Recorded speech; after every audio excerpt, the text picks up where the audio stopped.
নমস্কার বন্ধুরা, ষষ্ঠীতে তো অনেক কিছু খাওয়া দাওয়া হলো, তাই আজকে বিকেলবেলায় বানিয়ে ফেলুন এই সিম্পল বেলের শরবতের রেসিপিটা।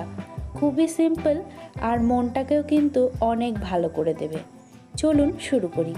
তার জন্য একটা মিক্সিং জারের মধ্যে আমি নিয়ে নিচ্ছি 4 টেবিল চামচ পরিমাণ চিনি। আপনারা চিনিটাকে স্বাদ অনুযায়ী নিতে পারেন।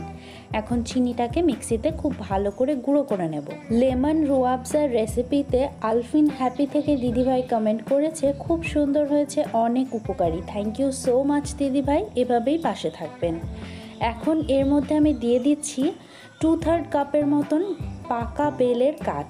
আর বেলের কাঠটা কিভাবে বের করেছি বেলপানার রেসিপিতে আছে, একবার চাইলে চেক করে নিতে পারেন। দিয়ে দিলাম 1/2 চা চামচ পরিমাণ নুন, আর বরফ দিয়ে দিলাম কিছুটা, আর দিয়ে দিলাম সবশেষে 250 ml মতন ঠান্ডা করা দুধ।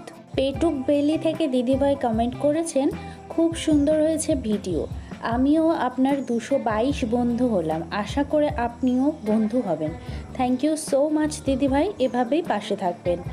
এখন সব কিছুকে খুব ভালো করে একবার ব্লেন্ড করে নেব, তাহলেই কিন্তু রেডি হয়ে যাবে আমাদের ঠান্ডা ঠান্ডা বেলের শরবতের রেসিপিটা কেমন লাগলো অবশ্যই কিন্তু কমেন্ট করে জানাতে ভুলবেন না।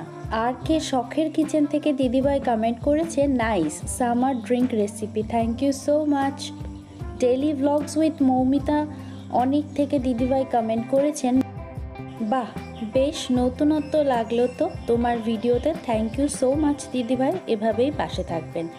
আর আজকের রেসিপিটা কেমন লাগলো কমেন্ট করে জানাতে ভুলবেন না। আর যারা নতুন বন্ধু অবশ্যই কিন্তু চ্যানেলটিকে সাবস্ক্রাইব করে রাখতে পারেন। Thanks for watching.